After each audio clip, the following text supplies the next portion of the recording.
ঠিক আছে, আসসালামু আলাইকুম। দেখো দুটো নতুন একটি ভিডিও নিয়ে তোমাদের সামনে হাজির হয়েছি। দ্য মার্টার্স, শহীদরা লেড ডাউন দেয়ার লাইভস, অর্থাৎ তাদের জীবনকে উৎসর্গ করেছিল ইন 1971, 1971 সালে। দে ডিড ইট, তারা এটা করেছিল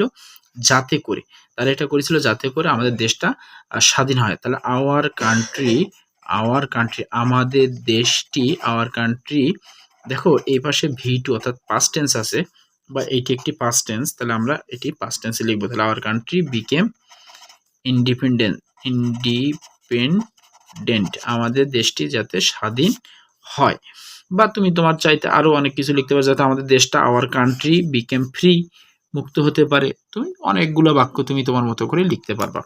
পরের একটি বাক্য দেখি। সো দ্যাট মানে হচ্ছে যাতে, যাতে কি, তাহলে কারণ ফলাফল লিখতে হবে তোমাকে। The poem is too difficult for, এই যে তাহলে কবিতাটি আমরা এরকম একটি নিয়ম জানি, too dot dot dot to, তারপরে হচ্ছে তোমার আরো একটি ভার্ব লিখে এটি আসলে কমপ্লিট করা যায়। তাহলে কবিতাটা এতই কঠিন যে, কঠিন যে জন্য, কার জন্য, আমার জন্য, মি টু আন্ডারস্ট্যান্ড বুঝতে, অথবা তুমি আন্ডারস্ট্যান্ডের জায়গায় যদি মেমোরাইজ লিখে দাও, যে কবিতাটি এতই কঠিন যে আমার জন্য মুখস্থ করা কষ্টকর, এটা হতে পারে।